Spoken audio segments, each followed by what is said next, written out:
Selamat malam teman-teman semuanya. Selamat datang di sesi Jurnal Club. Malam, Kin. Selamat datang di sesi Jurnal Club seri kedua. Perkenalkan, saya Kintan Kamilia, Research and Programs Lead dari Fudagogik. Fudagogik adalah lembaga penelitian independen non-pemerintah nirlaba yang berdedikasi pada transformasi sistem pangan berkelanjutan melalui penelitian dan ilmu pengetahuan tentang keterkaitan antara pangan, iklim, kesehatan di Indonesia.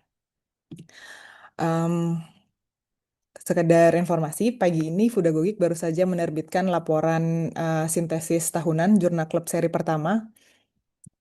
Laporan ini eh, menandakan berakhirnya seri perdana Jurnal Club Fudagogik sekaligus menyajikan potret utuh tentang apa yang dicapai oleh program ini, terus siapa yang terlibat di dalamnya, serta pelajaran apa yang diperoleh sepanjang perjalanannya. Jadi, laporan ini berfungsi sebagai catatan sekaligus refleksi dan juga untuk mendokumentasikan 1 tahun pertemuan Jurnal Club. Em, 1 tahun pertemuan Jurnal Club yang lalu berpusat pada bukti ilmiah dalam sistem pangan dan planetary health, serta bagaimana bukti tersebut menemukan jalannya dari lembar-lembar kajian dan publikasi menuju percakapan dan dari percakapan menuju aksi nyata. Jadi kalau teman-teman ingin mengakses laporan tersebut, laporannya bisa diakses pada link dan QR code yang terpapar di layar teman-teman semua. Terus untuk malam ini dalam penyelenggaraan Jurnal Club seri yang kedua, Fudagogik bekerja sama dengan Akademi Ilmu Pengetahuan Indonesia atau IP melalui 2 lembaga otonom yang bernaung di bawahnya yaitu Dana Ilmu Pengetahuan Indonesia atau DIPI dan Akademi Ilmuwan Muda Indonesia. DIPI adalah lembaga pendanaan riset independen yang mendukung penelitian fundamental berkualitas di Indonesia, sementara ALMI menghimpun para ilmuwan muda dari berbagai disiplin ilmu. Nah, keduanya memiliki komitmen untuk mendorong ilmu pengetahuan yang berkualitas, terbuka, dan relevan bagi kebutuhan Indonesia. Harapannya program Jurnal Club bisa menjadi ruang dialog mengenai sistem pangan dan planetary health, sekaligus juga menjadi wadah untuk menerjemahkan bukti ilmiah menjadi pengetahuan, memfasilitasi diskusi berbasis bukti, dan juga mendorong aksi individu dan kolektif menuju sistem pangan berkelanjutan. Sesi Jurnal Club yang kali ini berjudul Krisis yang Saling Terkait, Perubahan Iklim, Cuaca Ekstrim, dan Piring Kita. Diskusi Jurnal Club kali ini akan difasilitasi oleh Mbak Intan Nurhati Suci, PhD. Mbak Intan adalah peneliti di Pusat Riset Laut Dalam, Badan Riset dan Inovasi Nasional atau BRIN, dan juga merupakan anggota dari Akademi Ilmuwan Muda Indonesia atau ALMI. Riset doktoralnya dari Georgia Tech menyelami jejak fenomena iklim El Nino yang terekam dalam terumbu karang sebagai arsip alam. Mbak Intan juga pernah berkontribusi sebagai tim penulis dalam IPCC terkait perubahan dan pengasaman laut dalam laporan penilaian ke-6 tahun 2021 dan laporan penilaian ke-7 tahun 2023. Mbak Intan juga terlibat terkait sektor pelayaran dalam Third World Ocean Assessment tahun 2026. Mbak Intan juga turut aktif dalam komunikasi sains dalam penyusunan panduan pendidikan perubahan iklim tahun 2024. Sekali lagi, saya ingin mengingatkan kalau Jurnal Club kali ini akan dilaksanakan secara interaktif dan bagi teman-teman yang ingin berkontribusi ke dalam diskusi bisa melakukan open mic atau juga tulis di chat dan akses Canva board yang akan dibagikan linknya di dalam kolom chat. Mungkin itu saja yang saya sampaikan kali ini. Semoga diskusinya nanti lancar. Sekarang saya selanjutnya akan serahkan ke Mbak Intan selaku fasilitator. Silakan Mbak Intan. Saya stop Baik, share. terima kasih Mbak Kintan Tu Intan. Selamat malam semuanya. Assalamualaikum warahmatullahi wabarakatuh. Semoga Malam, Bu sehat semua ya. Innur. Waalaikumsalam warahmatullahi wabarakatuh. Luar biasa. Baik, mungkin pertama-tama saya ingin berterima kasih ya atas undangannya dari Fudagogik dan inisiasinya yang keren. Dan juga dari ALMI tentunya, Akademi Ilmuwan Muda Indonesia. Um, Sekali lagi ini sebuah media forum interaksi ya, jadi nanti kita bisa saling sharing, dan saya juga akan memandu teman-teman untuk paper yang baru uh, yang kita baca untuk hari ini. Oke, jadi terima kasih. Tadi seperti Mbak Kintan sampaikan, saya peneliti kelautan dan iklim. Nah, hari ini kita akan diskusi tentang iklim dan kaitannya dengan piring kita. Tapi bukan hanya apa yang ada di piring, tapi sepertinya juga lebih dari itu untuk menyentuh terkait nutrisi. Tadi Mbak Kintan sudah menyampaikan, Almi adalah seperti anak organisasinya dari IP. Jadi terima kasih juga untuk IP sudah mengundang saya. Oke, saya coba dulu ya. Oke, oke. Sebelum kita mulai, saya mau disclaimer dulu ya, karena saya harus menyampaikan juga background saya apa dan background saya bukan apa gitu, supaya kita bisa saling berbagi. Jadi saya peneliti iklim dan laut by training. Jadi kalau teman-teman baca paper ini, memang banyak beberapa referensi terkait iklim gitu ya. Jadi saya malam ini akan berusaha membantu pemahaman kita. Mungkin ada pemahaman yang belum clear, belum jelas dari waktu membaca. Tapi saya juga harus disclaimer, saya bukan ahli pangan, bukan ahli kesehatan. Jadi untuk aspek yang ini, saya mau mengajak kita supaya belajar bersama, atau bahkan saya bisa belajar dari rekan-rekan di sini yang mungkin lebih punya pengalaman di bidang pangan maupun kesehatan yang sedikit menyentuh juga ya di paper ini. Namanya juga Journal Club ya, jadi kita saling dua arah untuk berdiskusi. Oke, mari kita selami. Oke, mungkin sebelum nyemplung ya, karena ini sebuah jurnal club, kita sudah membaca. Kalau masih nggak ngerti juga nggak apa-apa, tapi mungkin saya mau bertanya dulu dari rekan-rekan membaca jurnal ini, apa sih yang sepertinya belum dipahami dan ingin digali lebih dalam. Jadi ini mungkin bisa menjadi nanti masukan saya juga untuk membahas lebih dalam. Oke, untuk itu saya ke Mbak Kintan. Nah, ini jadi teman-teman harus menyampaikan. Monggo Mbak Kintan. Mbak Kintan sudah menyiapkan platform Canva ya untuk eh, teman-teman bisa menuliskan di situ. Semoga berhasil.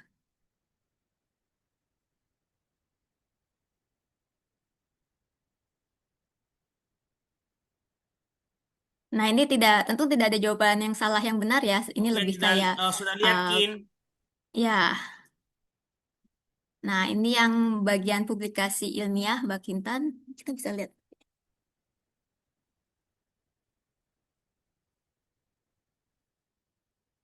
Ini berarti teman-teman juga udah masuk ke kanvanya ya?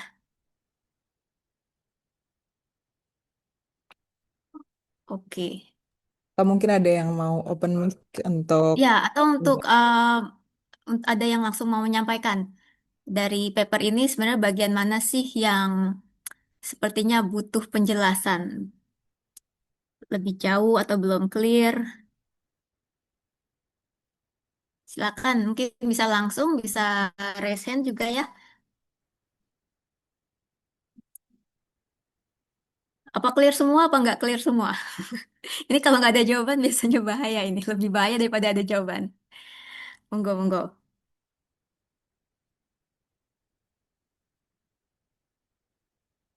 ada yang resen, Mbak Intan? Oh ya, ada yang raise hand. Halo, halo. Oh, belum sih yang dijawab. Oke, silakan Mbak Hilda.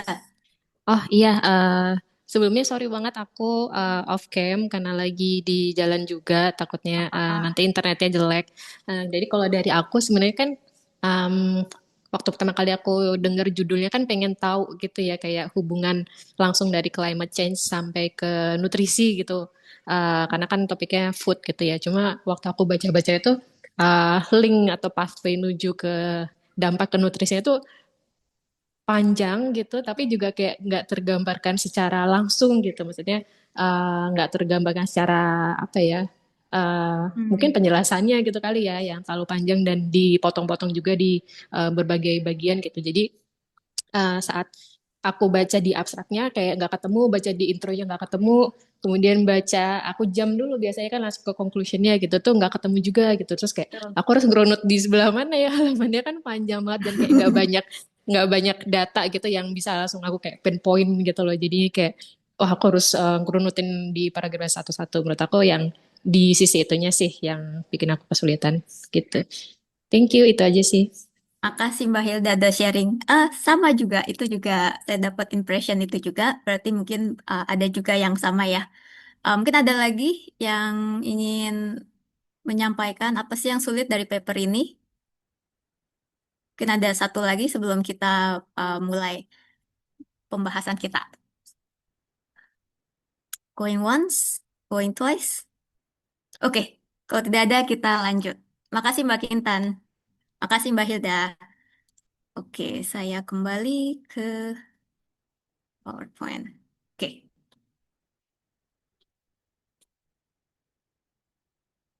Oke, mungkin hal lain yang mungkin saya coba akan bantu kalau misalnya beberapa aspek iklimnya ya belum jelas, nanti saya juga akan bisa sampaikan. Klik. Oke, eh, jadi menu kita malam ini, em, pertama mungkin saya akan menyentuh sedikit tentang bagaimana kita berusaha mencoba review papers ya. Tadi Mbak Hilda juga udah menyampaikan beberapa aspek sih secara sekilas ya, cara berpikirnya dalam membaca review paper. Yang kedua saya akan memaparkan beberapa konsep dari iklimnya yang dipaparkan di sini. Dan yang ketiga lebih ke aspek food systemnya. Memang kalau di paper itu ada yang bagian iklimnya, ada bagian dampaknya perubahan iklim terhadap food system. Tapi di sini saya coba mungkin runut satu persatu gitu ya. Karena di papernya teman-teman sudah membaca bagaimana kedua hal ini disambungkan. Nah, ini review paper, dan ini tentu jenis yang berbeda dengan misalnya kalau teman-teman peneliti atau dosen di sini atau akademisi, biasanya kalau di publikasi itu kan ada research article yang isinya adalah hasil-hasil riset dengan apa sampelnya, metodenya, hasilnya, diskusinya, jadi novelty baru. Tapi yang kita baca di sini bentuknya sebuah review kan. Dan tentu ada sedikit strategi nih yang berbeda, sedikit saja berbeda sebenarnya ketika kita membaca dua paper ini. Nah, jadi tadi seperti yang saya sebutkan, ada research article dan review papers. Nah, biasanya kalau kita baca research article gitu ya, kita kan baca title-nya, tadi abstraknya seperti Mbak Hilda bilang, dan ya kepo juga, oh ini autorsnya, penulisnya dari mana gitu kan. Karena kadang kita kenal penulisnya, kadang kita nggak kenal tapi kita sering baca papernya, atau bahkan, wah ini pendatang baru gitu kan. Biasanya kita dapat sense seperti itu. Em, ya tidak mengurangi objektivitas kita apapun. Nah, kalau untuk saya biasanya kalau sifatnya research article, saya pasti nggak baca dulu tapi lebih lihat figurnya. Mungkin karena saya dari ilmu eksakta gitu ya. Jadi sebenarnya tanpa membaca papernya, kalau kita lihat figur satu, figur dua, figur tiga dan seterusnya, itu harusnya udah kebaca ini ceritanya tentang apa. Jadi itu cara cepat men-scanning apakah saya tertarik lebih lanjut membaca paper ini. Dan mungkin untuk teman-teman kalau di sini ada yang akademisi atau enggak dari peneliti, strategi yang sama juga bisa kita terapkan ketika kita menulis. Jadi kalau saya pribadi, saya selalu mulai kerja dari membuat figur. Karena figur itu adalah badan dari cerita yang akan saya sampaikan, baru nanti saya tulis isinya gitu kan. Nah, kalau figurnya menarik, saya mulai tuh baca tulisannya, tapi saya cukup baca topik sentence. Jadi ini topik sentence itu kan adalah kalimat pertama dari tiap paragraf. Jadi sebenarnya paper yang baik, yang terstruktur dengan baik, kita sudah bisa membaca kurang lebih mungkin 75%, 60% dari paper itu hanya dengan membaca kalimat pertama dari tiap paragrafnya. Itu jangan baca paragraf semua, cukup satu kalimat pertama, lompat ke paragraf berikutnya, kalimat pertama. Nah, hal yang sama juga bisa kita lakukan ketika kita menjadi penulis gitu. Artinya kita harus kalau ingin menulis paper yang strukturnya mudah dipahami pemirsa gitu, uh, fokuslah pada topik sentence-nya. Jadi harus perkuat kalimat pertama dari masing-masing paragraf. Terutama mungkin di eksakta ya, lebih karena biasanya lebih boom. Tapi saya paham kalau di social science mungkin narasinya biasanya lebih lentur dan fleksibel. Nah, kalau itu sudah menarik, baru saya baca semuanya untuk melihat detailnya, untuk uh, mengkritisi juga. Mungkin ada yang bagian yang saya iakan, mungkin ada bagian yang saya nggak. I don't buy it gitu ya. It's okay, namanya juga science. Nah, cuma kalau review paper, ya agak mirip. Biasanya saya baca title, abstrak, penulisnya siapa. Tapi karena ini sifatnya review, biasanya saya juga mulai coba mengira-ngira. Ini sebenarnya review papernya yang pertama kapan ditulisnya ya, tentu karena sebuah review kan dia membahas banyak hal. Jadi saya mau tahu apakah ini papernya up to date atau sudah agak lama. Dan biasanya saya juga coba memahami kenapa dia membuat review paper ini gitu. Jadi kadang ada yang sifatnya pure akademik, ada yang mungkin sifatnya lebih apa ya, lebih mempengaruhi policy atau sebagainya. Jadi saya baca juga ini penerbitnya siapa, arahnya kemana. Dan kita juga bisa tahu ini jenis review paper seperti apa. Dan kalau terus, oke ini sepertinya menarik, baru saya baca outline-nya tadi seperti yang Mbak Hilda bilang, Mbak Hilda baca outline-nya, tapi ternyata juga masih lost gitu ya. Um, it's okay. Uh, dari situ kalau misalnya outline-nya juga abstraknya, outline-nya apa conclusion-nya tidak membantu, baru kita coba baca gitu kan. Nah, cuman aspek lainnya karena review sifatnya kan dia mensitasi banyak paper ya, karena dia kan mereview banyak sumber. Nah, biasanya review paper itu juga paper yang menarik untuk membaca kalau kita punya waktu lebih, membaca referensinya. Terus mungkin ada hal-hal yang, oh ternyata ada hal baru ya, atau mungkin tidak ada hal baru sejak itu. Jadi, yang namanya juga review harus mengupdate pengetahuan terbaru, itu adalah hal-hal kritis yang normal kita tanyakan ketika kita membaca. Nah, ini paper yang kita baca. Jadi kita mulai coba terapkan gitu kekepoan kita. Dari dari judulnya sudah jelas gitu ya, sangat jelas terminologi yang dia dia taruh, climate change, extreme events, dari aspek pangannya, food security dan nutrisi. Jadi dia nggak berhenti di food security, tapi juga di nutrisi yang sifatnya lebih kayak kualitas dari apa makanan itu. Nah, kalau saya kepoin penulisnya ini sangat menarik ya, karena eh, penulis-penulisnya ini bukan hanya misalnya profesor gitu ya, akademisi, profesor dan dosen di universitas, tapi juga mereka-mereka yang punya ini campuran ya antara yang ahli pangan juga ada ahli iklim. Tapi kalau saya lihat track record mereka ini, mereka juga sering menulis tulisan yang bentuknya science policy interface. Jadi bukan hanya pure academic paper, tapi juga seperti assessment report. Pernah banyak di sini juga terlibat misalnya di IPCC contohnya, yang sifatnya adalah orang-orang juga paham bagaimana ilmu mereka dapat diaplikasikan untuk audiens yang di luar akademis, audiens seperti policy maker yang bisa membuat perubahan. Jadi kalau kita lihat, kita kepoin, sekilas saja ini udah kelihatan, ini sepertinya dari segi penulisnya sudah, track recordnya sudah sangat menarik ya, dan uh, terpercaya. Nah, tapi review paper pun, sebentar slide-nya. Oke, review paper pun ada berbagai macam. Uh, ini kalau mau bicara macam banyak sekali, tapi ini saya lebih sampaikan secara umum aja gitu ya, teman-teman. Yang pertama itu yang tradisional naratif review. Jadi biasanya ditulis oleh pakar banget di bidangnya. Kenapa? Karena untuk menulis review seperti ini, penulisnya itu harus memahami landscape dari bidang tersebut. Jadi harus memahami historisnya, paham juga apa paper-paper terbaru, isu-isunya dan sebagainya. Atau juga bahkan mungkin kekurangan dari berbagai paper yang ada saat ini. Jadi ini biasanya sudah yang lama berkecimpung di bidang yang spesifik itu. Tapi ada juga jenis review yang namanya systematic quantitative literature review.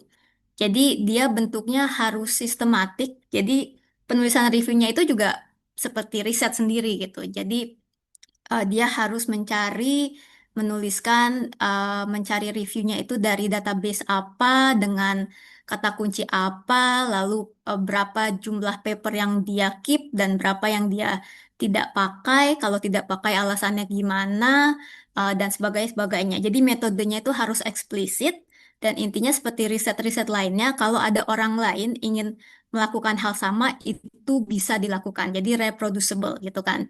Itu kan cara kita menunjukkan metode kita sahih. Jadi kalau orang lain pun pakai dengan asumsi sampel yang sama, dia juga harus mendapatkan hasil yang sama.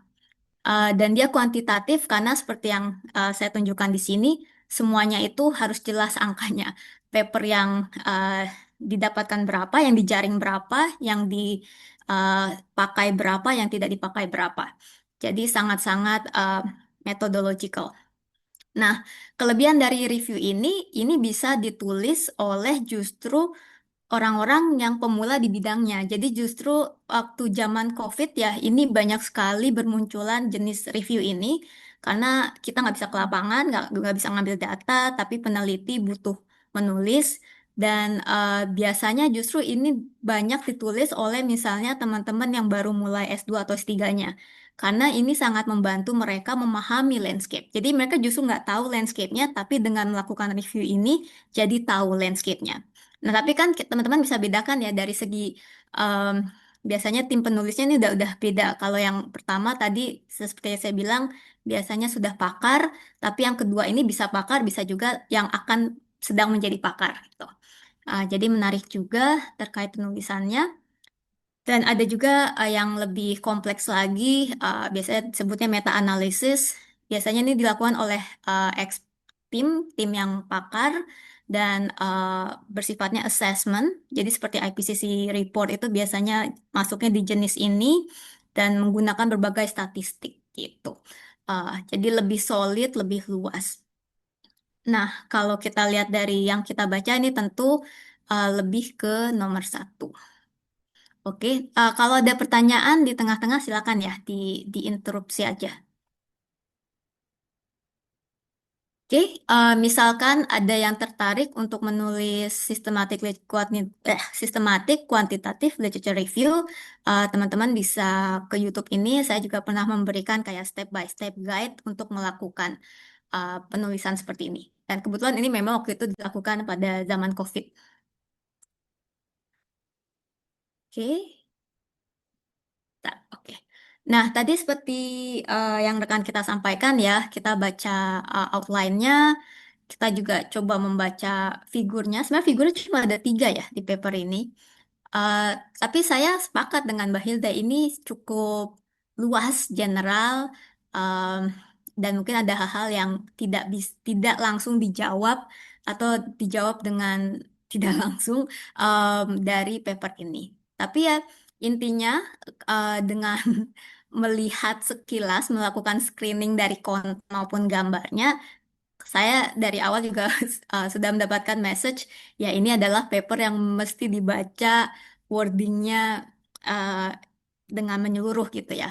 Nah, kenapa saya bilang gitu? Karena kembali lagi kalau untuk orang eksakta, kadang gambar, kadang formula itu udah uh, banyak gitu ya, udah cukup buat kita kadang. Tapi untuk paper ini memang kita harus membaca teksnya lebih detail. Oke, mungkin itu tahap itu yang pertama yang ingin saya sampaikan karena ini jurnal club. Jadi next time kalau teman-teman baca jurnal sifatnya review, bukan tidak hanya membaca jurnalnya dan mendapat message-nya juga, tapi juga mendapat kira-kira gambaran, oh ini jenis apa dan seperti apa untuk membacanya dengan cepat. Mungkin ada pertanyaan di sini? Nggak ada? Clear semua ya? Oke, ini masih cukup basic. Nah, yang kedua saya ingin apa ya, mungkin menjelaskan, mungkin ada yang sudah paham semuanya juga terkait beberapa terminologi iklim yang dipakai. Kan ada climate change, climate extreme, climate variability, greenhouse gas, dan sebagainya ya. Eh, nah, tentu teman-teman yang tertarik di bidang ini, tertarik dengan paper ini pasti punya, saya asumsikan punya ketertarikan dengan isu climate change yang tidak lain adalah disebabkan oleh gas rumah kaca. Jadi gas rumah kaca ini kita bisa bilang seperti selimut untuk bumi kita. Em, Dia dapat, jadi sinar matahari, eh, energi matahari yang masuk itu seakan bersifat transparan, tapi dia ketika terpantul, eh, dia menjadi selimut untuk atmosfer kita. Jadi dia justru menghangatkan bumi kita. Nah, sebenarnya gas rumah kaca itu nggak buruk, karena secara hitung-hitungan fisikanya, tanpa gas rumah kaca, justru planet kita ini tidak dapat dihuni dengan nyaman seperti sekarang. Kalau saya tidak salah, dulu waktu zaman belajar Climate Change 101, kalau tidak ada gas rumah kaca, suhu rata-rata bumi kita bisa uh, minus 18 lebih dingin. Jadi tidak akan senyaman untuk kehidupan bumi. Tapi dengan adanya gas rumah kaca atau selimut buat bumi kita, ini menjadi hangat dan lebih membuat banyak biodiversitas di bumi kita.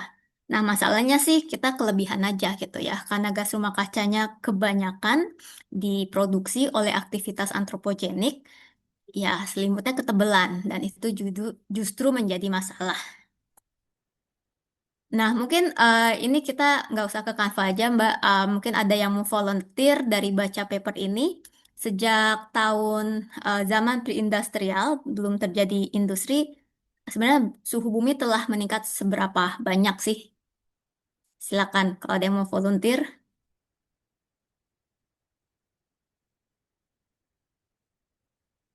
A, setengah derajat, B, 1,1 derajat Sama, Celcius, C, sama deh Bu Inur. D, D, 1,5. Ya, Bu. Ada yang lain? Suhu kita 1,1, 1,5. Oke. Nah, jadi eh, relatif nih. Kalau dari papernya, Pak Rafli benar 1,1. Tapi lah itulah kenapa kita harus membaca referensi juga yang dipakai di paper review.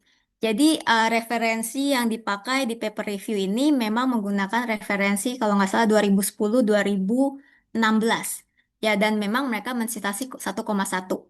Tapi sekarang di tahun 2026 itu ternyata sudah 1,3 sampai mendekati 1,4.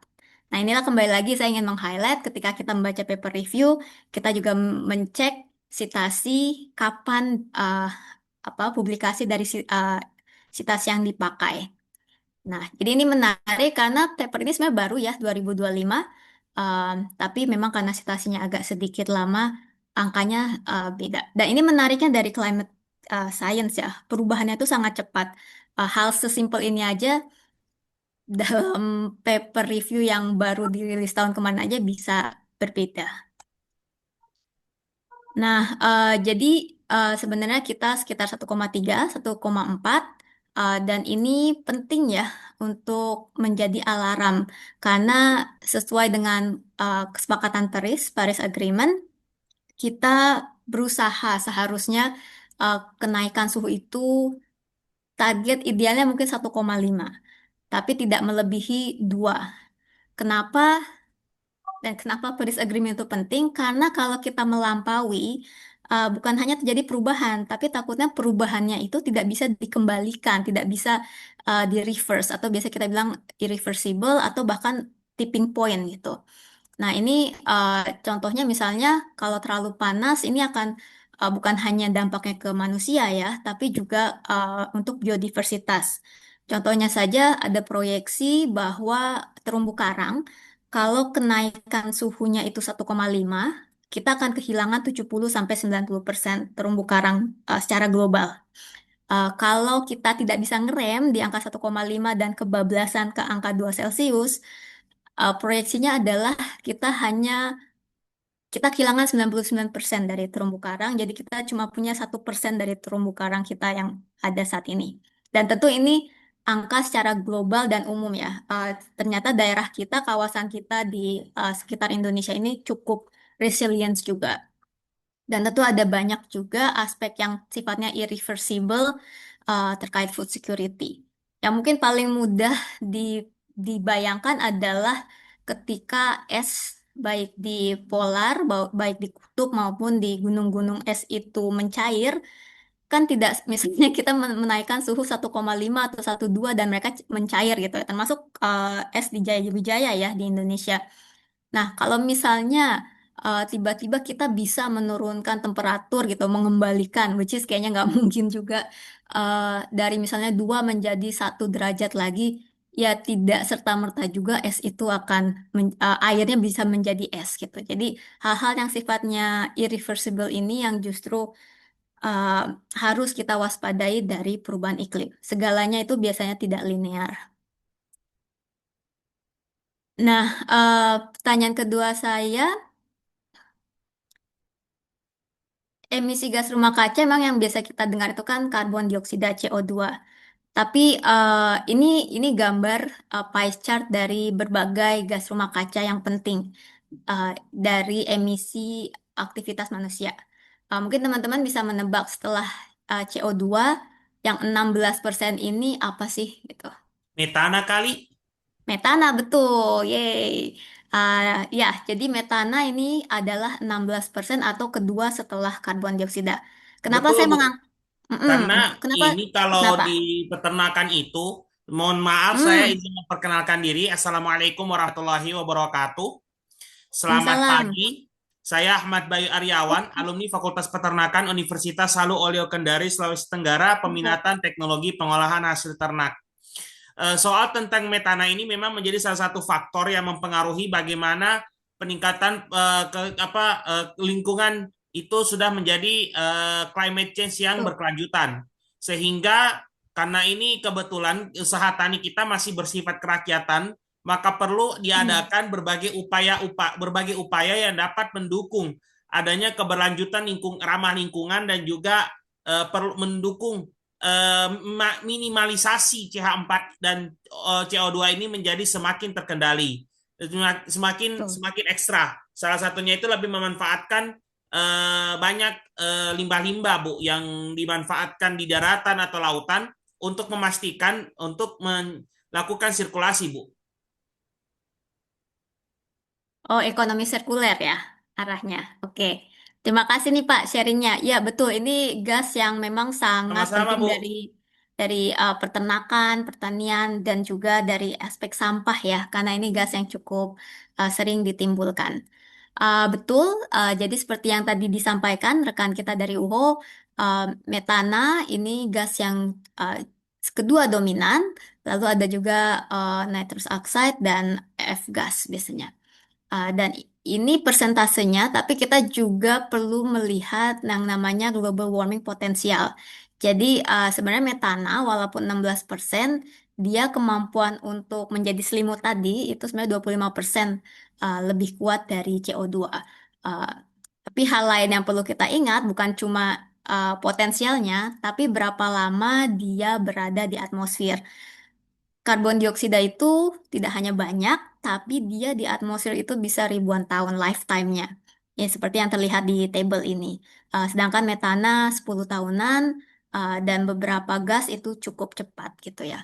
Jadi aspek ini perlu juga sebenarnya apa sih selimut-selimut ini ternyata ada yang warnanya merah, kuning, hijau, dan sebagainya dan punya karakter masing-masing. Dan tak benar arahnya ini adalah nanti kita memahami dari mana gas-gas ini terutama berasal. Seperti tadi kontribusi dari pertanian dan peternakan ya. Nah, sejak tahun perindustrial, sebenarnya gas CO2 nih, gas greenhouse gas yang paling banyak yang hampir 75% tadi, itu sudah meningkat berapa persen sih? Teman-teman tahu nggak? Ada yang mau nebak?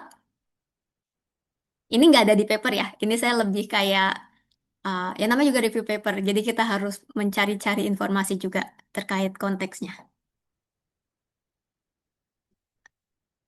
Bu Mita bilang 50, ya betul. Nice one. Jadi emang sudah meningkat sebanyak 50. Ini tahu apa nge-Google ya? Tapi oke. Saya juga tadi sempat nge-Google juga sebenarnya. Nah, jadi memang kalau kita bicara pre-industrial tahun 1800-an, itu kan di angka 278 ppm parts per million, tapi per Juni tahun ini saja itu sudah 430. Memang ada fluktuasi turun naik dengan musim, cuma kalau kita lihat ini sudah 50% naiknya. Dan gambar ini adalah gambar yang menunjukkan data instrumental. Nah, kalau kita perpanjang lagi perspektif kita dengan data paleo, data yang tersimpan di lapisan-lapisan es, ini lebih dramatis ya. Jadi apa yang kita lihat di slide sebelumnya, ini kan naik tapi masih ya cukup landai gitu ya, walaupun di akhir grafiknya itu langsung naiknya cepat. Tapi kalau kita lihat dari perspektif 800.000 tahun yang lalu, apa yang kita lihat ini sangat tidak alami. Jadi tentu bumi punya ritmenya, pernah terjadi zaman es, pernah lebih hangat dan sebagainya, tapi tidak dalam apa yang terjadi saat ini. Ini sangat di luar natural kita. Oke, em, jadi ini cukup shocking ya. Makanya ini adalah bentuk yang biasa kita bilang hockey stick. Jadi seperti sticknya hoki uh, dari misal 800.000 sampai mendekati modern tuh agak flat, tapi setelah itu dia langsung naik dengan terjal. Nah, saya yakin teman-teman pasti sudah tahu perbedaan antara cuaca dan iklim ya.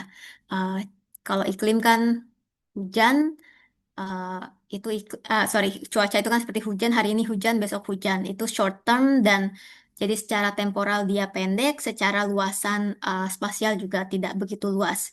Jadi Jakarta hujan, Bogor hujan, itu cuaca. Tapi kalau iklim itu adalah rata, jadi perspektifnya lebih panjang dari segi temporal dan dari segi spasial juga lebih luas. Jadi kalau iklim ya iklim kita tropis, tapi bukan iklim kita eh, apa hujan gitu ya. Tapi kita bilangnya tropis. Nah, mungkin yang mau saya eh, coba bawa adalah apa sih bedanya climate change, climate variability, dan ekstrim dari kacamata eh, keikliman. Nah, jadi kalau misalnya kita ambil contoh suhu permukaan laut saja, ya, itu kan salah satu parameter dari iklim. Sebentar, slide-nya. Oke. Em, Kalau kita bicara suhu permukaan laut, ini saya tunjukkan misalnya suhu permukaan laut di sekitar Pasifik, ya, kawasan Pasifik. Nah, apa yang kita sebut klimatologi, kita itu adalah terminologi untuk ya suhu permukaan laut rata-rata gitu, dalam kondisi normal. Tapi iklim itu tadi punya ritme, dia kayak punya degup jantungnya dan kita tahu kadang dia berubah musiman, tapi juga ada yang berubahnya beberapa tahun sekali seperti El Nino atau juga bahkan dekadal gitu. Itu adalah variability dan itu natural. Jadi iklim memang secara natural punya ritmenya masing-masing. Nah, contohnya kalau di Pasifik itu adalah fenomena El Nino nih yang sekarang lagi sering di di media ya. El Nino ini alami. Jadi dia adalah variabilitas iklim alami, tapi memang dia berubah dengan adanya climate change, adanya pemanasan global. Dan ini adalah fenomena di mana kalau orang iklim membacanya terjadi pemanasan laut di tengah dan timur Pasifik. Jadi kalau normalnya tuh biasanya di kawasan Indonesia yang airnya hangat. Tapi kalau pas El Nino, air hangatnya ini bergeser ke tengah-tengah Pasifik menuju timur. Sehingga kalau kita lihat deviasinya atau anomalinya, ini adalah gambar yang tengah-tengah. Jadi kalau kita lihat anomalinya atau deviasi dari normal, suhu di tengah Pasifik dan timur Pasifik itu panas. Ya ini variability. Variability bisa masih oke, bisa ekstrim. Nah ini baru uh, apa sih ekstrim? Ya, ekstrim itu misalnya, oke, kita sekarang mau mulai mengkuantifikasi gitu ya, variabilitas iklim. Contohnya misalnya cara yang sering dilakukan, kita menghitung temperatur, anomali temperatur di tengah-tengah Pasifik ini, yang kawasan yang di gambar tengah itu saya tunjukkan dengan kotak hitam. Nah, ini gambar di bawahnya adalah misalnya suhu permukaan laut dari tahun ke tahun. Jadi kalau merah itu El Nino, kalau kuning itu saudaranya El Nino yaitu La Nina, kebalikannya. Tapi teman-teman bisa lihat kadang ada El Nino yang ya masih rendah gitu dan kadang itu nggak apa-apa, itu masih kita masih bisa menghandlenya. Tapi ada El Nino yang dia suhunya bahkan mencapai 2 derajat anomalinya. Nah, itulah yang biasa kita mulai bahkan bisa di atas satu setengah itu udah mulai ekstrim. Jadi ekstrim pun ada pengukuran ya. Kadang misalnya apa yang Mbak Kintan anggap ekstrim buat saya bisa aja itu biasa aja gitu. Jadi inilah yang kita sebut ekstrim. Jadi kita harus paham reratanya, kita harus paham dansanya, tapi kita harus paham juga dansanya kebanyakan langkahnya atau seperti apa. Oke, dari sini clear nggak? Ada yang ingin bertanya? Oke, ini saya mention karena di paper menyebutkan juga ENSO uh, apa uh, bagaimana ENSO kemungkinan bisa mempengaruhi food system. Nah, ini kalau dinamikanya ya. Jadi dinamika ENSO ini intinya di kawasan Pasifik, anginnya itu bertiup dari timur ke barat. Makanya itu kalau teman-teman bayangkan yang namanya di Khatulistiwa gitu ya, airnya hangat. Nah, ketika air hangat ini didorong oleh angin yang bertiup dari timur ke barat, maka kan air panasnya numpuk ya di kawasan Indonesia. Dan air panas itu mendorong terjadinya hujan. Makanya Indonesia ini kan negaranya basah gitu ya. Kita punya banyak uh, apa misalnya rainforest secara umum ya. Nah, ini kondisi normal. Dan kondisi ini kalau kita basah dan panas, kalau di daerah Peru di timur Pasifik itu wah, oke, oh saya bisa punya ini. Sorry. Di daerah Peru ini, kalau teman-teman lihat, dia uh, temperaturnya dingin. Nah, El Nino itu sebenarnya kata yang artinya adalah Jesus Christ. Jadi Yesus Kristus. Karena fenomena ini ditemukan oleh orang-orang Peru karena pada bulan-bulan Desember itu terjadi. Bulan Desember itu kan Christmas ya, Natal. Jadi sebenarnya nama itu adalah untuk Jesus Christ, young boy gitu ya, anak laki-laki kecil. Nah, tapi terus ini ternyata fenomena yang di mana laut dan atmosfer saling berinteraksi. Nah, ketika El Nino, si angin yang biasa bertiup dari timur ke barat ini melemah. Makanya itu air panas yang biasanya berkumpul di Indonesia itu ya bleber gitu ya, bleber ke Pasifik Tengah dan Timur. Dan begitu pula dengan awan dan curah hujan yang dibawanya. Dan kalau La Nina, jadi kalau El Nino itu kan anak laki-laki, uh, kalau laninya itu anak perempuan. Jadi sebenarnya ada fase keduanya, fase kebalikannya walaupun dari segi orang Peru, dari segi agama nggak masuk akal gitu ya, ada yang perempuannya. Tapi intinya ini adalah situasi yang super normal. Nah, jadi kalau saat laninya angin yang dari timur ke barat ini sangat kencang sehingga Indonesia juga kebanyakan air panasnya dan banyak curah curah hujannya lebih tinggi. Makanya itu kalau secara simpel di Indonesia kita bilang kalau El Nino kita kekeringan, kalau La Nina kita kebanjiran. Tapi sebenarnya nggak sesimpel itu juga, karena Indonesia juga sangat kompleks. Tidak semua daerah mengikuti pola ini secara utuh. Oke, jadi inilah yang sedang kita antisipasi dengan El Nino yang saat ini sedang brewing gitu di Pasifik. Hmm, dan sepertinya akan cukup besar. Nah, mungkin teman-teman juga melihat ada kata teleconnection. Apa sih teleconnection? Masa iklim kayak apa maksudnya telekoneksi iklim gitu ya? Nah, jadi karena El Nino itu merubah pola curah hujan, Ini contohnya ya, ketika terjadi El Nino di kawasan tengah-tengah Pasifik dan Timur itu basah, tapi misalnya di kawasan Indonesia secara umum itu kering.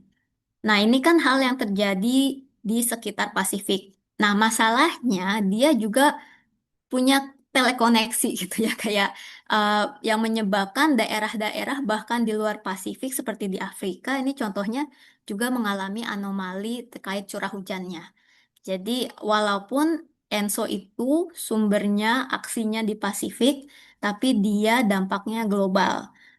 Jadi kasarnya teman-teman, kalau misalnya kita mengambil gitu ya data iklim global, terus kita mencoba mencari sinyal apa yang paling kuat, itu dengan mudah pertama kita bisa melihat sinyal dari global warming oleh kegiatan manusia, aktivitas manusia.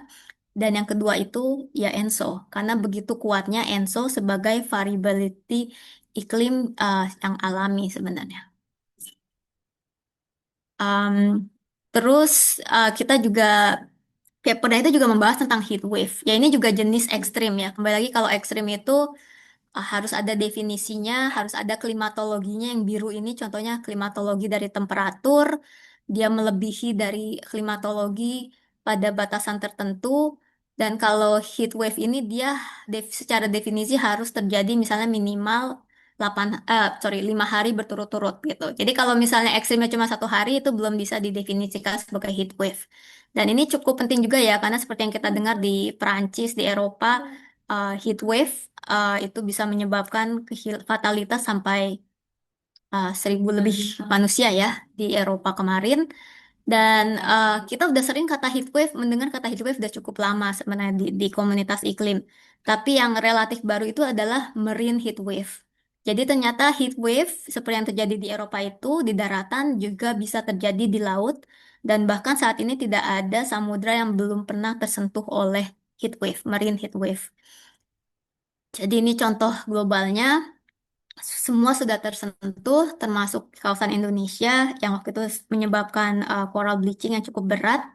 Dan masalahnya dengan heat wave, kita tahu trennya dia makin sering, more frequent, makin kuat, dan juga makin lama. Dan meskipun biasanya heat wave-nya sudah lewat, biasanya dampaknya masih dirasakan oleh terutama misalnya biota laut.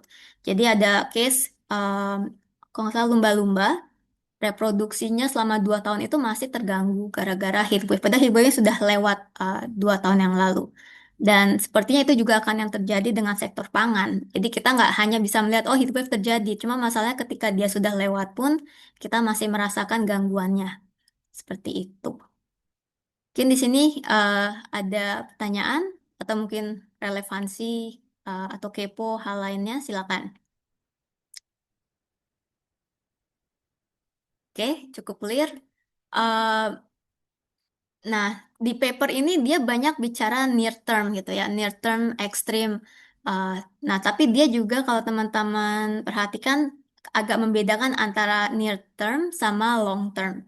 Nah, tentu di iklim banyak juga dampak-dampak yang sifatnya long term. Jadi kita tahu laut kita makin panas, tapi juga makin asam dan kehilangan oksigennya. Jadi nggak cuma ocean warming, tapi ada ocean acidification, pengasaman air laut, dan juga deoxygenation, kehilangan uh, oksigennya. Asidifikasi karena CO2 yang bereaksi dengan air laut itu menyebabkan pH atau tingkat keasaman dari laut semakin asam. Kalau dioksigenasi simpelnya karena ya kayak teman-teman kalau minum misalnya soda gitu ya, yang ada karbonatnya, ada blub-blub-blub-blubnya. Nah, itu kan kalau misalnya minumannya itu botolnya kita bawa dari kulkas keluar, hangat suhunya, maka sodanya kan akan hilang. Jadi memang kalau air kita hangatkan, dia akan kehilangan gas-gas di dalamnya. Jadi itulah yang terjadi. Tapi kita bisa bayangkan, kayaknya ini kalau nggak salah diskusi sebelumnya ya sempat didiskusikan juga di forum ini terkait perubahan laut terhadap uh, pangannya. Jadi kita bisa bayangkan kalau laut kita makin asam dan kekurangan oksigen, tentu ikan dan sumber pangan lainnya juga akan terdampak. Dan kita juga jangan lupa kalau dari segi long term atau slow onset gitu ya, ada juga sea level rise. Jadi kalau di paper menyebutkan misalnya sea level rise, kenaikan permukaan laut itu bisa menyebabkan salinitas tanah di sekitar pesisir itu meningkat, sehingga em, tanaman yang tidak biasa dengan kadar garam yang tinggi juga akan kesusahan. Dan terkait sea level rise ini juga ada aspek long term dan short termnya. Jadi long termnya kan memang sea level rise gitu ya, permukaan laut makin naik. Tapi ada aspek ekstrimnya, ada aspek short termnya.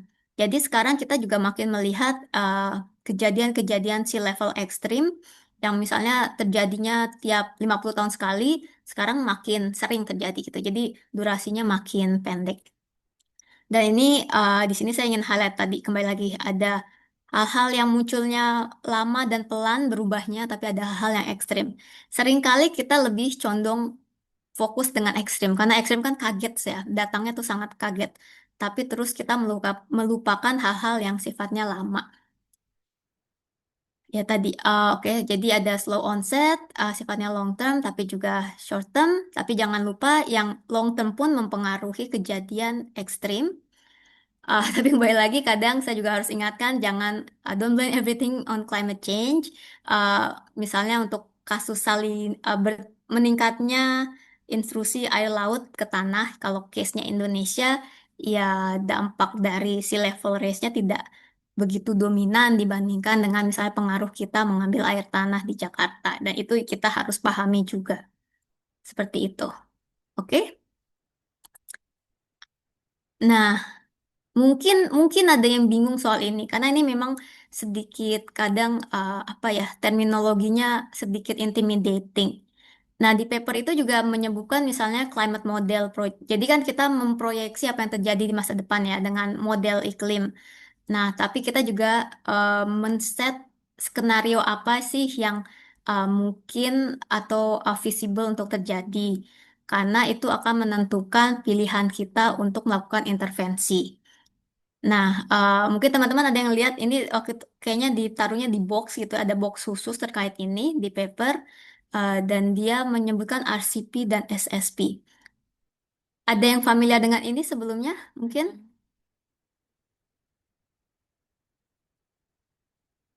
enggak? Ada yang oke. Baik, jadi kalau ini adalah skenario yang muncul yang digunakan di assessment report IPCC. Karena kan harus ada case standar yang sama untuk kita melakukan proyeksi ke masa depan. Awalnya IPCC itu menggunakan RCP. RCP itu Representative Concentration Pathway. Jadi dia membuat skenario berdasarkan um, radiative forcing. Jadi dia membuat yang misalnya skenario RCP 2,6 itu sampai misalnya RCP 8,5. Jadi 2,6 itu kalau kita benar-benar menekan perubahan iklim.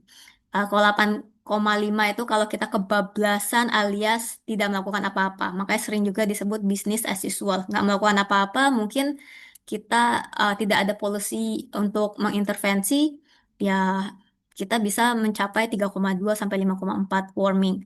Tapi kalau misalnya kita sangat mengerem, mengerem, kita bisa misalnya berada di skenario yang lebih progresif di RCP 2,6, di mana global warmingnya itu bisa kita tekan ke 1 sampai 2,3 derajat misalnya.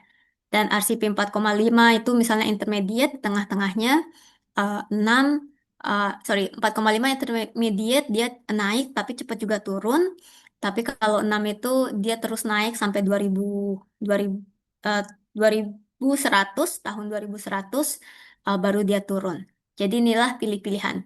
Kenapa ada ini? Karena report seperti IPCC itu ada aturannya. Kita tidak boleh, jadi IPCC itu harus policy relevan karena pembacanya adalah policy makers, tapi kita tidak boleh policy prescriptive. Jadi kita memberikan opsi-opsi, tapi kita kasarnya kita nggak bisa bilang Indonesia harus ini, Amerika harus ini. Tapi kita memberikan opsi-opsi ini yang terjadi apabila Anda mengambil langkah ini. Seperti itu. Itu sebuah rule yang sampai saat ini tidak boleh dilewati gitu ya. Di Climate Fresh kita menggunakan riset IPCC, yes.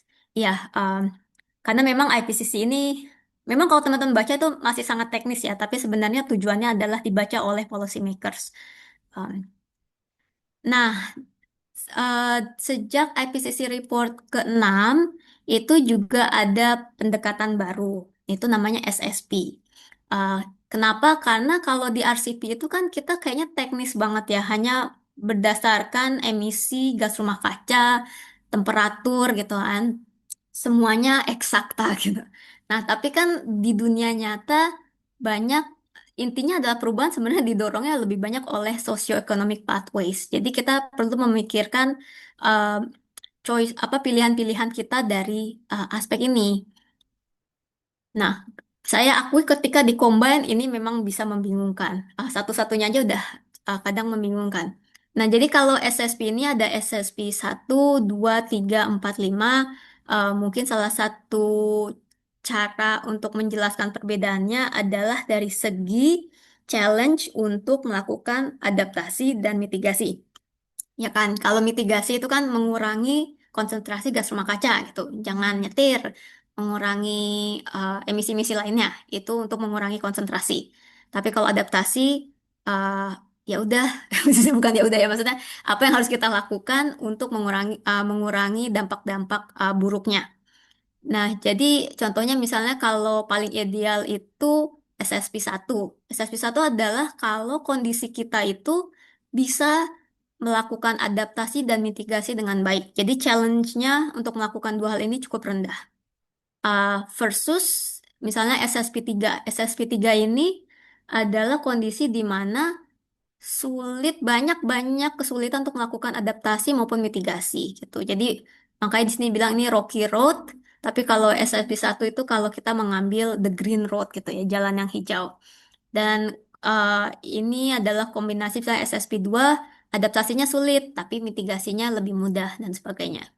Jadi ini adalah pilihan-pilihan sosioekonomik dan ini masih juga disandingkan. Jadi ini saya, sorry ya, kalau menjelaskan ini agak sulit untuk tidak ribet, karena memang konsepnya eh, sedikit kompleks, terutama untuk yang baru membaca ini gitu. Jadi kalau sekarang dua aspek ini, RCP dan SSP digunakan untuk melihat target apa terkait emisi dan juga sosioekonomiknya. Misalnya kalau teman-teman lihat di yang bagian SSP 1 sini, karena SSP 1 ini kan yang opsi yang paling progresif ya, uh, cukup mudah untuk melakukan adaptasi dan mitigasi, cukup memungkinkan melakukan hal itu, maka RCP-nya juga yang rendah, ICP 1,9, 2,6.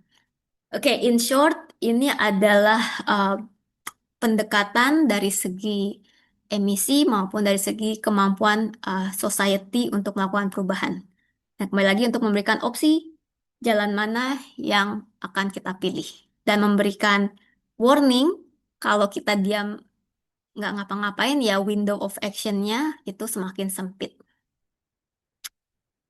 Oke, jadi sebenarnya berbagai tadi itu saya mencoba untuk men-setting the ground untuk figur pertama ya. Figur pertama kan dia menjelaskan kayak berbagai climate change dan variabilitasnya dari kenaikan gas rumah kaca, kenaikan temperatur ekstrim, dia juga mention sea level, ocean acidification, perubahan curah hujan, seperti apa yang terjadi oleh El Nino dan sebagainya. Mungkin masih ada pertanyaan terkait fenomena iklim yang dikeluarkan di paper ini. Silakan.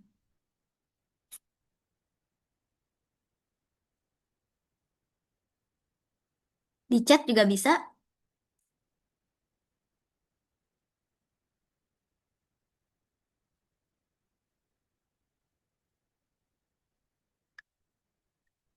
Mungkin ada yang ngasih feedback apakah loss, apakah ini cukup mudah atau sudah tahu semuanya.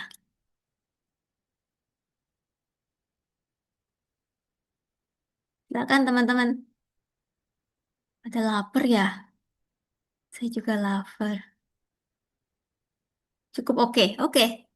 Cukup clear ya, karena kita sering juga mendengar hal ini. Nah, Aku jujur awam banget, Kak. Oke.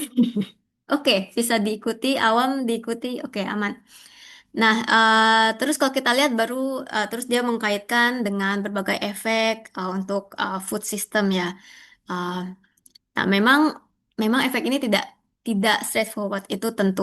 Tapi tadi saya akan sampaikan, dia juga menyampaikan hal itu. Kenapa sebenarnya? Jadi dari perubahan lingkungannya, perubahan iklimnya, uh, kita memproyeksi juga pasti akan ada perubahan dari segi produksi, kuantitas maupun kualitas, uh, dan tidak hanya makanan, tapi juga air ya, karena curah hujan juga berubah, uh, disrupsi di infrastruktur, bahkan migrasi dan mobilitas manusia juga akan terganggu. Dan di paper ini mereka juga masuk ke aspek yang lebih nutrisi related, nggak cuma kelaparan, stunting juga, tapi pentingnya mikronutrien, uh, dan juga ada aspek obesitas, jadi nggak cuma kelaparan, tapi kegendutan juga masalah, dan juga bagaimana hal-hal ini bisa mendorong penyakit-penyakit non-communicable. Mungkin sebelum kita masuk ke aspek itunya, saya mau tanya aja dari teman-teman membaca ini, mungkin selain tadi, oh ini tidak straightforward gitu ya, mungkin ada hal yang menarik nggak dari aspek kaitan antara em, iklim dan food sector. Ini saya itu kan ke Mbak Kintan untuk dimainkan.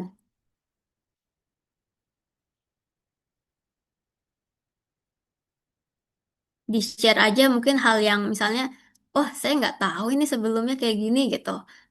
Oh gitu ya gitu. Ya silakan. Sini Mbak Kintan udah nyiapin kanvanya. Apa fakta yang paling menarik dari membaca paper ini? Ada yang raise hand, Mbak Intan. Oh ya silakan.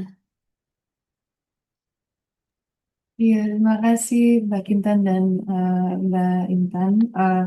Untuk saya sih yang paling menarik itu eh, di halaman 342 ada tentang datanya dan eh, grup apa peneliti ini eh, berkata bahwa data dan indikator untuk food security dan nutrition biasanya di-collect dan dianalisis di skala temporal dan spasial yang berbeda dari climate biasanya, kalau saya mengerti dengan benar. Dan apa geographic area juga beda gitu. Jadi mungkin Hmm, itu sesuatu yang membuat kita lebih sulit untuk mengerti koneksi-koneksi ini. iya, jadi kayak memberikan ruang skeptis juga ya di situ ya. Kalau boleh tahu, Mbak Mita Salim dari mana? Oh ya maaf, saya tadi belum belum introduce saya. Saya dari Bogor, tapi sekarang saya mahasiswa S3 di UCLA Hmm, untuk oke. program perencanaan kota. Oh, nice. Iya, betul ya. Mungkin Mbak Mita juga aware apa familiar dengan data iklim. Data iklim ya seperti itu gitu, temporal, spasialnya sejak zaman um, sejak zaman apa satelit coveragenya cukup baik gitu ya. Tapi kalau kita bicara data nutrien, data sosial gitu ya, itu kan bukan data yang bisa dibilang mungkin ya sama sulitnya atau lebih sulit ya daripada data iklim sekarang ini. Karena dia harus datanya. Ya, teman-teman bisa membayangkan data iklim, misalnya kita bisa punya data tiap bulan, tiap minggu gitu, tiap hari.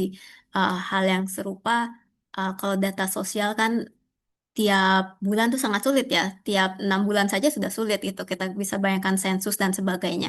Jadi apple to apple-nya dari awal saja udah sulit. Jadi makanya itu kita harus berhati-hati untuk melakukan kesimpulan. Oke, ada juga dari Tri Yuanda, aku kaget sama fakta disrupt photosynthetic pathway, bikin C3 makin gendut, tapi secara nutrien makin diluted. Iya, Eh, iya, mereka juga mention ya C3, C4. Jadi kan C3 itu jenis tanaman yang mayoritas 95% jenis C3, yang C4 um, 5%. Nah, Yang menarik ini kalau C3 dia tuh kayak ibaratnya langsung menghirup. Jadi dia benar-benar mengabsorb, memfiksasi karbon gitu. Jadi dia dari lingkungan karbonnya disedot gitu. Jadi ada kemungkinan kalau konsentrasi atmosferik CO2 naik, maka dia pun akan dengan cepat menangkap, memfix karbon itu dari atmosfer ke dia. Tapi kalau C4, dia itu punya kemampuan kayak ngumpulin karbonnya dulu di badan dia gitu. Jadi karbonnya kayak udah diisep dulu di badan dia. Jadi badan dia tuh udah kebanyakan karbon juga sebenarnya. Baru terus dia olah, dia masak karbonnya. Jadi dia ngumpul dulu, yang satu harus ke pasar dulu lah gitu kasarnya. Jadi kalau kalau karbon di atmosfernya naik, si em, C4 ini, eh, ya dia nggak terlalu merespon dengan cepat. Itu menarik juga ya.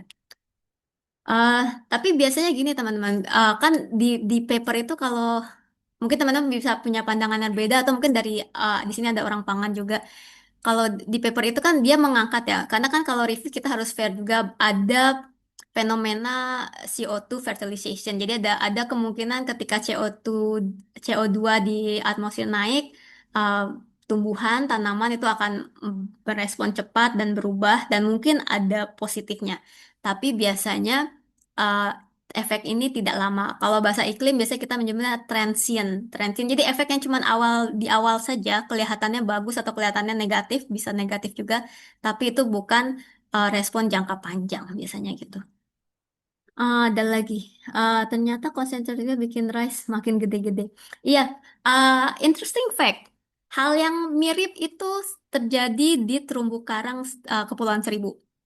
Jadi saya melihat kesehatan, saya mempelajari, kan saya tukang ngebor karang untuk melihat iklim dan juga kesehatan karang. Nah, teman-teman kan bisa bayangin Kepulauan Seribu gitu ya, yang deket Jakarta dengan polusinya dan segala macam, harusnya kan karangnya jadi nggak sehat gitu ya, terancam dan sebagainya. Terus mana lautnya makin panas gitu. Nah, ternyata yang saya lihat 30 tahun kemarin nih, bukan yang sekarang ya, 30 tahun yang kemarin, karang-karang di Kepulauan Seribu itu kalau ibaratnya manusia, dia jangkung, dia makin jangkung, makin tinggi, tapi osteoporosis gitu.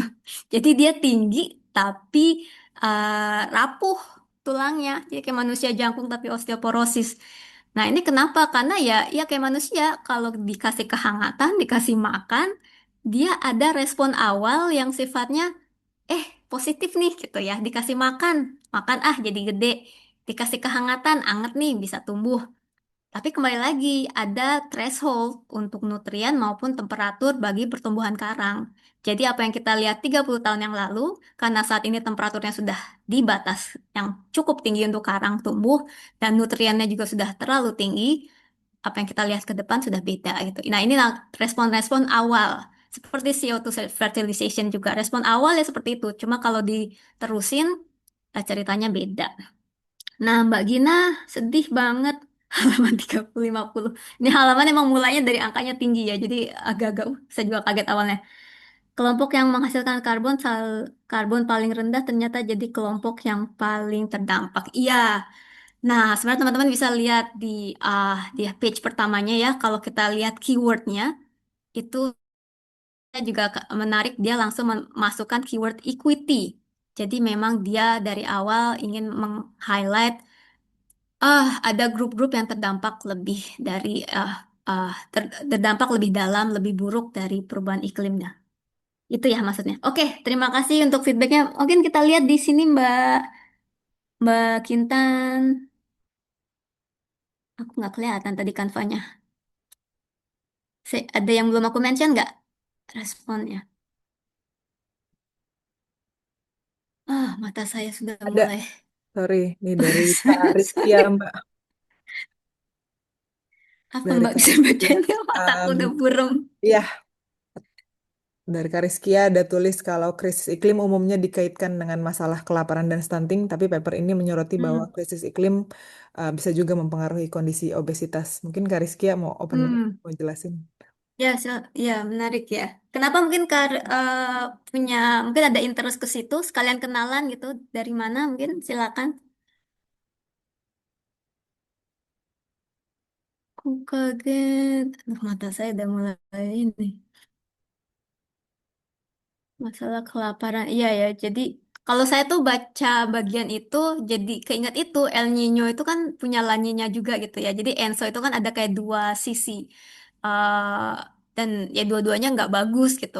Jadi biasanya justru kalau terjadi, setelah terjadi El Nino, terjadi La Nina. Kayak kalau teman-teman yang milenial mungkin ingat tahun 97 terjadi El Nino, kita kekeringan, tapi 98-nya langsung kebanjiran gitu. Dan zaman itu kan Jakarta masih jarang banjir ya 98. Saya waktu itu masih SMA sih. Jadi kayak ada, kalau saya kasarnya tuh kalau ditampar, tamparnya 2 kali gitu. Nah itu sama juga uh, dengan isu ini ya. Aspeknya tuh ya kekurusan salah, ke obesitas juga salah gitu. Aku belum dapat Oh sorry ya. Semoga bisa menikmati yang yang belum baca juga.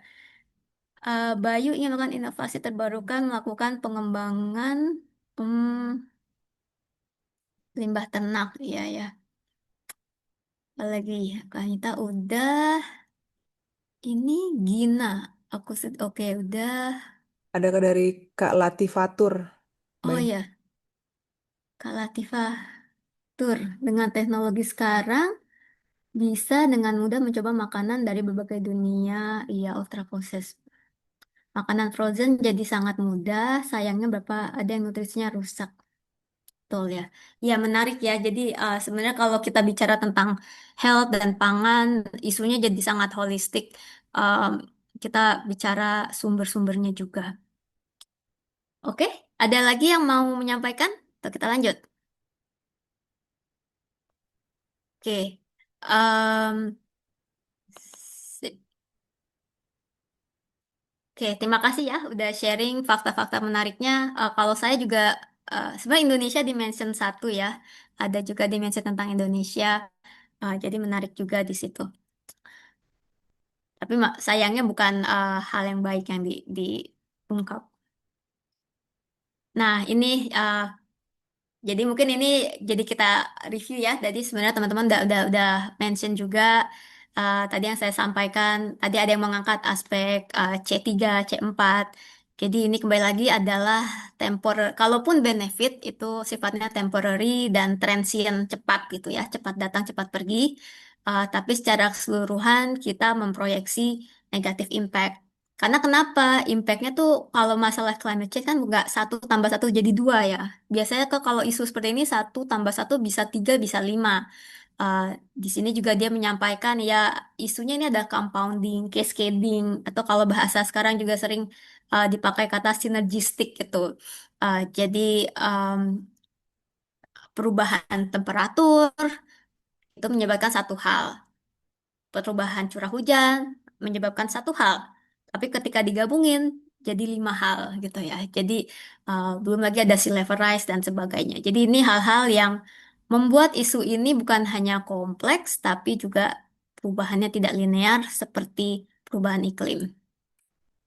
Eh, nah, tadi juga kita mention ya ada isu equity, ada isu eh, ya seperti isu climate change dan perubahan lingkungan, kerusakan lingkungan apapun ya, pasti ada eh, uh, orang-orang, grup-grup yang lebih terdampak daripada grup lainnya. Dan ini menjadi catatan supaya bagaimana kita memberikan amunisi yang pas untuk masyarakat. Kalau saya sih cukup kaget juga ya, karena saya bukan orang pangan, dengan fakta-fakta yang disampaikan ya, bahwa saat ini pun orang-orang yang undernourished dan hungry itu cukup tinggi ya, 9%. Um, Buat saya ini kaget ya, saya kira angkanya lebih kecil dari ini. Dan ternyata memang ada, dia menyampaikan memang sudah membaik untuk beberapa tahun, beberapa dekade, tapi ya kembali lagi climate change, konflik, dan economic downturn sejak COVID-19 ini menjadi faktor yang gajah besarnya lah ya, sekarang gajah besar di ruangannya. Dan ya mirisnya justru anak-anak dan ibu ya yang selalu paling rentan biasanya angkanya cukup tinggi ya. Kembali lagi saya juga cukup kaget melihat data-data ini. Em, Seperti misalnya 30%, 45% dari infectious disease itu yang dari malnutrisi adalah anak kecil, 30% dari global population kekurangan mikronutrien, dan itu banyaknya di anak-anak, juga di wanita. Jadi ini memang grup-grup yang uh, rentan terhadap perubahan iklim, mau perubahan iklim dan dampak-dampaknya. Em, tadi tadi angkat juga sama teman-teman, ada two sides, ada kekurangan, ada juga obesitas. Jadi obesitas ini juga menjadi faktor yang bisa mendorong non-communicable disease.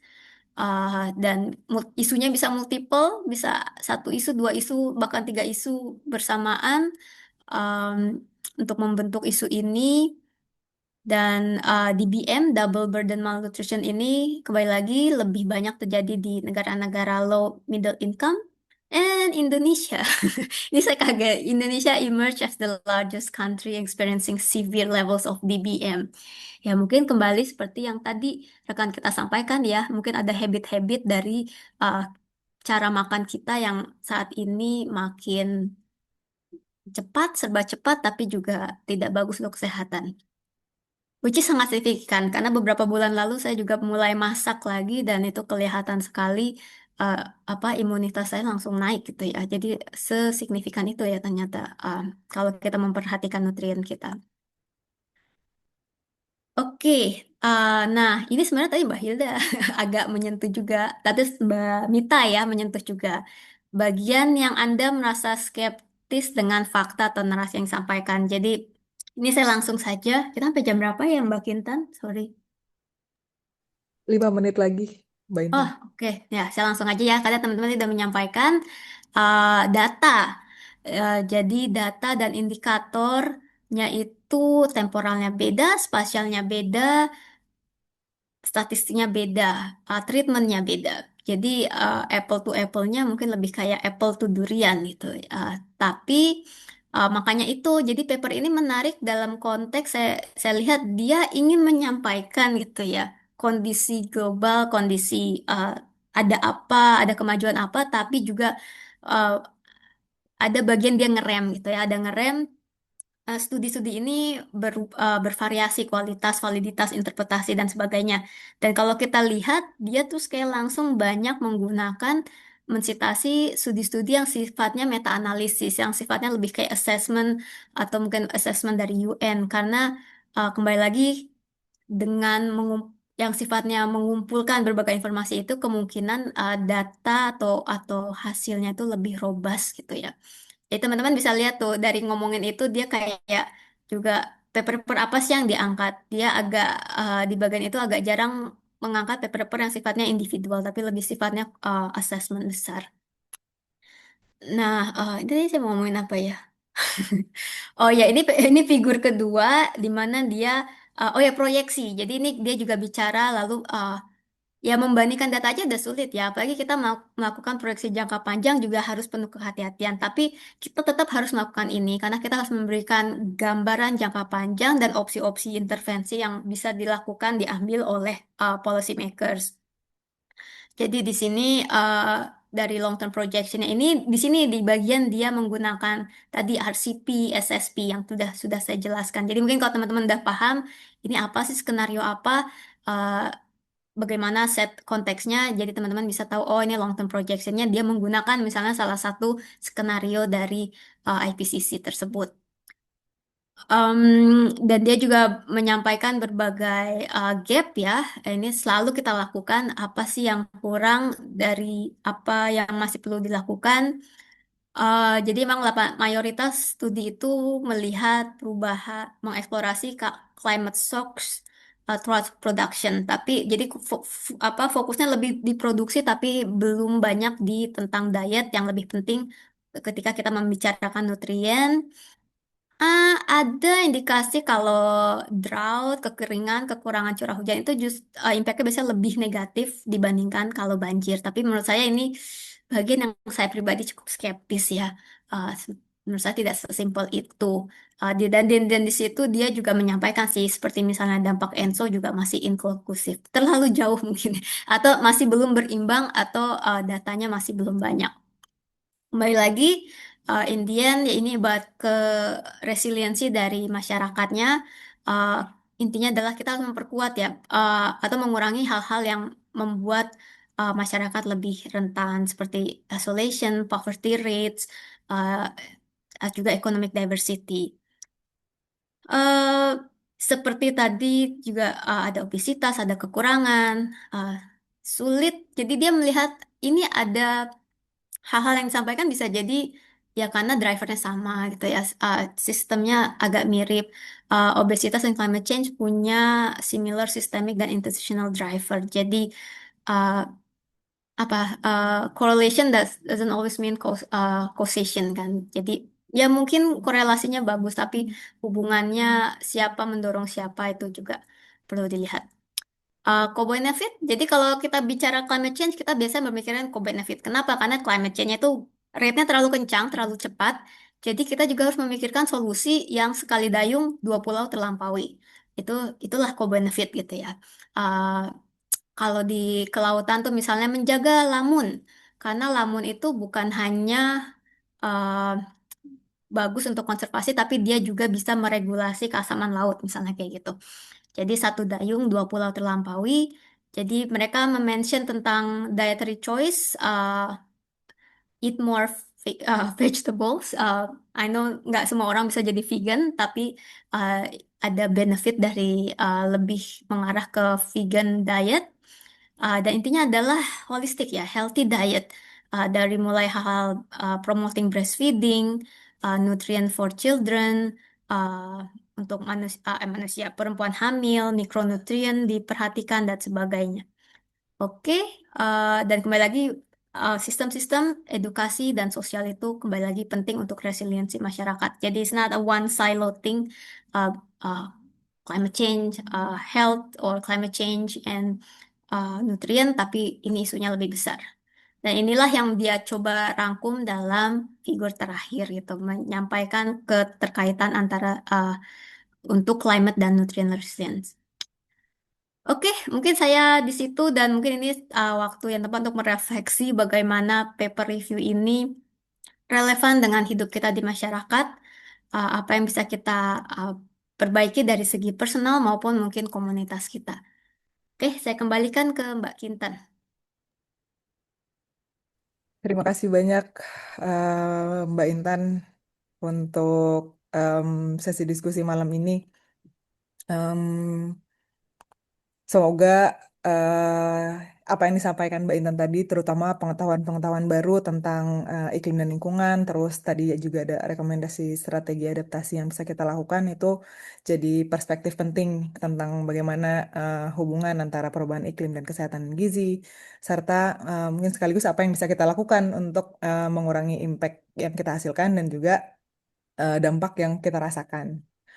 Em, Sebelum Jurnal Club malam hari ini ditutup, mungkin kami ingin meminta waktu 1 sampai 2 menit untuk dapat mengisi em, survei yang ada di layar bagi teman-teman untuk evaluasi jalannya Jurnal Club kali ini.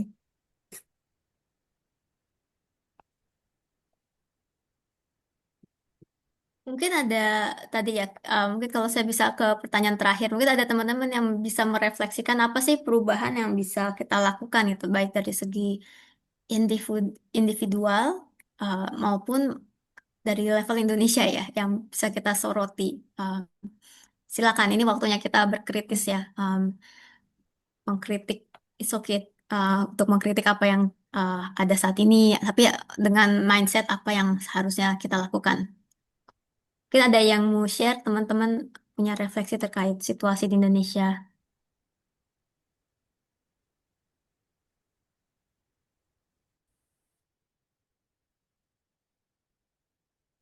Ada yang raise hand? Ya, silakan, Silakan. Pak Ilham. Baik, selamat malam. Terima kasih sebelumnya Kak Intan dan Kak Kintan sudah memberikan eh, materinya terkait jurnal. Dan saya banyak belajar ya dari pembacaan terhadap jurnal ini gitu. Terutama ketika merefleksikan dengan keadaan di Indonesia, ketika menyoroti tentang perubahan iklim ya, cenderung kali kita melihatnya dari sebabnya saja gitu. Ketika Hmm. emisi gas karbon tadi meningkat gitu. Terutama ketika tadi Kak Intan menyebut tentang emisi gas karbon ini sebetulnya baik begitu ya. Itu saya juga baru tahu informasi ini gitu. Karena selama ini mungkin lebih banyak informasinya kalau emisi gas karbon yang meningkat nih terus-terusan memberikan kerugian bagi lingkungan di bumi. Lalu ketika menyoroti hubungan antara perubahan iklim dengan ketahanan pangan yang menjadi fokus dari paper ini, ya mungkin selama ini saya taunya kalau iya, kalau dinalar begitu memang ada hubungan kausal antara perubahan iklim dengan ketahanan pangan gitu. Bagaimana pembangunan infrastruktur, lalu petani yang mereka bekerja untuk menghidupi kehidupannya dengan em, menanam di perkebunan. Tapi yang menjadi dilematis adalah ketika sebetulnya pihak-pihak yang mungkin terdampak dari perubahan iklim ini mengalami kerugian ataupun ketika kita semua berupaya untuk mencoba beralih untuk menggunakan energi yang lebih ramah lingkungan gitu. Itu justru sebenarnya kita tidak punya pilihan lain gitu untuk menggunakan energi yang ramah lingkungan atau kemudian ketika membicarakan nutrisi yang mampu mencukupi kebutuhan gizi yang layak, ya sebenarnya saya pikir mayoritas masyarakat Indonesia ini tidak punya pilihan gitu. Ya, akses yang terjangkau, kemudian bagaimana biaya yang bagi mayoritas masyarakat relatif lebih murah gitu. Ya kita mampu mengaksesnya adalah hal-hal yang mungkin secara gizi itu tidak memiliki nutrisi yang cukup gitu. Terutama ketika mungkin saya merefleksikan bagaimana perubahan iklim ini dalam konteks wilayah kepulauan di Indonesia gitu. Ya seringkali distribusi akses terkait juga ketahanan pangan itu belum rata gitu. Terutama mungkin wilayah-wilayah yang di luar Jawa itu cenderung seringkali ya diabaikan dalam konteks ketahanan pangan nasional dan ya mungkin saya cukup dilematis ya ketika sudah mengetahui informasi dalam paper ini kemudian refleksikannya dalam keadaan Indonesia yang ketimpangan akses pangannya masih cukup tinggi tapi kita pun punya tuntutan untuk memperbaiki situasi agar bisa beradaptasi terhadap perubahan iklim. Mungkin sekian dari saya. Terima kasih. Terima kasih. Pak Ilham dari mana? Saya mahasiswa sarjana Fakultas Filsafat Universitas Gadjah Hmm, Mada. oke. Makanya sangat filosofis ya masukannya. Iya benar ya. Jadi in the end, kita juga perlu melihat konteks Indonesia, limitation kita, tapi juga enabler ya. Karena mungkin saat ini sebenarnya kita punya enabler itu dari aspek masyarakat secara bottom up, tapi mungkin kadang itu pun sering dilupakan atau dihapus gitu ya. Uh, Seperti itu. Terima kasih, Pak Ilham. Mungkin ada teman-teman yang satu lagi volunteer mungkin yang ingin merefleksikan bagaimana prepper yang global ini, Mbak Gina, Mbak Erika. Oke, silakan Mbak Gina dulu terus Mbak Erika. Sebelumnya, terima kasih banyak. Saya dari Taman Baca Masyarakat yang saat ini cukup memiliki perhatian lebih terhadap ibu dan anak di wilayah daerah. Eh, Diskusi malam ini cukup membuat saya merinding ya, karena ternyata memang yang paling terdampak adalah orang-orang yang justru menghasilkan emisi paling kecil gitu. Dan mungkin Mhm. bahkan ketika apa ya skeptisnya saya bahkan mungkin ketika misalkan kami di daerah itu melakukan sebuah gerakan untuk mengatasi ini gitu, mencari solusi ini, mungkin juga penghematan emisi yang kami lakukan tetap tidak setara dengan emisi-emisi yang dikeluarkan oleh pihak-pihak yang lebih besar, misalkan dari industri atau orang-orang dengan penghasilan tinggi dengan penggunaan private jetnya dan lain sebagainya. Akan tetapi setelah menyimak diskusi malam ini, apa ya, ada banyak sekali hal yang bisa saya sampaikan kepada teman-teman di daerah. Mungkin jika nanti ketika saya bertemu dengan para ibu, adik-adik, karena kami juga sering kali melakukan apa ya, kayak pertemuan gitu untuk mengobrol-ngobrol dan salah satunya adalah terkait iklim. Banyak sekali hal yang bisa disampaikan dan ini kan berbasis data ya. Jadi bukan bermaksud untuk melakukan fear mongering terhadap mereka, tetapi bisa dijadikan sebuah refleksi untuk ibu-ibu yang ingin melindungi anaknya bahwa ternyata krisis iklim ini tuh meskipun kami di daerah ya yang kelihatannya masih hijau-hijau, sawahnya masih luas gitu, kenaikan suhu dan juga bagaimana tadi dibahas tentang krisis ini bahkan berpengaruh pada bayi yang bahkan belum lahir gitu ya. Itu saya rasa sangat penting untuk disampaikan. Jadi saya sangat mengapresiasi kegiatan malam ini karena ada banyak yang bisa saya bagikan. Kalau misalkan saya pribadi sih kayak tadi kepikiran gimana ya kalau misalkan kita mengintegrasikan iklim ini langsung ke sektor kesehatan gitu Mbak. Kayak misalkan ada perakiraan cuaca lah gitu yang misalkan bisa memprediksi suatu daerah ternyata ada lonjakan iklimnya cukup parah gitu. Maksudnya panasnya gitu cukup parah. Apakah misalkan di situ diterapkan juga sebuah program yang bisa mengatasi lonjakan malnutrisi masyarakatnya, ataukah misalkan ada layanan kesehatan yang memang disiapkan sebelum adanya gelombang panas atau kekeringan yang terjadi di daerah itu sendiri. Saya sih tadi kayak semungkin gitu ya, kalau misalkan ada political will yang cukup besar untuk mewujudkan itu, kemungkinan kelompok-kelompok rentan itu bisa lebih kuat untuk menghadapi krisis iklim nantinya. Terima kasih banyak. Terima kasih banyak sharingnya Mbak. Iya ya, di paper ini juga mereka mengusulkan itu Mbak. Jadi climate service yang lebih berorientasi pada isu ini gitu ya. Karena memang ya, ini belum banyak disentuh dan tentu kita butuh lokal data karena kadang kita mudah juga pesimis. Tapi di sini kan kita Indian, let's control what we can control dan ya jangan terlalu pesimis dengan hal yang tidak bisa kita kontrol gitu. Dalam hal ini betul mungkin dari segi mitigasi kita butuh large scale movement gitu ya, government, pemerintah dan sebagainya. Tapi dari segi adaptasi sebenarnya banyak yang bisa kita explore.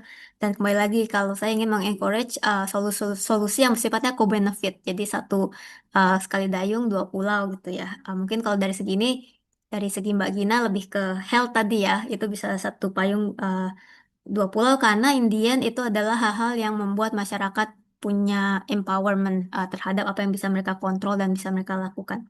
Terima kasih Mbak Gina sharingnya. Semangat, semangat. As always hope. Silakan Mbak Erika, mungkin ini terakhir ya Mbak Kintan ya. Kasihan juga teman-teman kalau kelamaan. Silakan Mbak Erika. Oke, baik. Terima kasih teman-teman Fudagogik. Diskusi malam ini itu saya sangat mengapresiasi sekali. Ini membuka wawasan kita lebih banyak lagi. Mungkin em, ada teman-teman dan saya juga kalau kita bicara soal iklim, mungkin masih banyak yang kita juga masih minim gitu ya, pemahaman kita gitu, pengetahuan kita. Saya sendiri kebetulan base di Jakarta sama di Sumba dan selama bekerja di Sumba memang kalau kita bicara soal krisis iklim ini teman-teman di sana eh, terdampak sangat berat. Indonesia Timur itu mungkin di NTT, NTB sampai ke Papua kita menghadapi krisis iklim ini sangat berat. Perempuan dan anak dan kelompok-kelompok rentan lainnya ini eh, apa terdampak krisis iklim bahkan berlipat ganda. Setiap pagi saya melihat bagaimana perempuan dan anak-anak mereka harus mencari air jauh berjalan kaki dan ketika